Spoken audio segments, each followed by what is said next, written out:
জুলাইয়ে সামান্য উন্নতি দেখা যায়, যদিও অতি নগণ্য পরিবর্তনের কারণে সার্বিকভাবে টাকা এখনও ঐতিহাসিকভাবে দুর্বল অবস্থাতেই রয়েছে।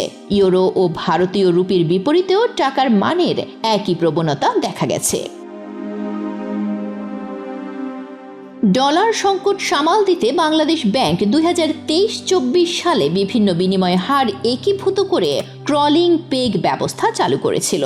এর ফলে 2024 সালের মে থেকে আগস্টে অফিসিয়াল রেট দ্রুত বাড়ানো হয়, যাতে করে খোলা বাজারের সঙ্গে ডলারের সামঞ্জস্য থাকে। গত বছর যখন অফিসিয়াল ডলারের হার 117 টাকা নির্ধারণ করা হয়েছিল, তখন খোলা বাজারে তা লাফিয়ে 125 টাকায় পৌঁছে যায়। ভবিষ্যতে দাম আরও বাড়বে ভেবে অনেক মানি এক্সচেঞ্জ তখন ডলার বিক্রি বন্ধ করে দেয়। এতে কালো বাজারের দৌরাত্ম্য বেড়ে গিয়ে টাকার ওপর অতিরিক্ত চাপ পড়ে। বর্তমানে বাংলাদেশ ব্যাংকের কঠোর নজরদারি ও রেট সমন্বয়ের ফলে খোলা বাজার ও অফিসিয়াল হারের ব্যবধান কিছুটা কমেছে।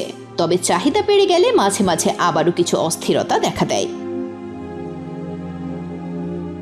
বিশেষজ্ঞদের মতে, বাজারে যখনই ধারণা তৈরি হয় যে টাকার মান আরও কমতে পারে, তখন ব্যবসায়ী থেকে শুরু করে প্রবাসীরা অনেকেই ডলার জমিয়ে রাখেন। ফলে কৃত্রিম ঘাটতি তৈরি হয়ে টাকার উপর নতুন চাপ সৃষ্টি হয়। বাংলাদেশের বৈদেশিক মুদ্রার রিজার্ভ সাম্প্রতিক সময়ে আবারও বেড়েছে, কিন্তু তারপরও টাকার মান আগের মতো শক্তিশালী হয়নি। এর কারণ খুঁজতে গেলে দেখা যায় এর পেছনে বেশ কয়েকটি আন্তঃসম্পর্কিত বিষয় রয়েছে।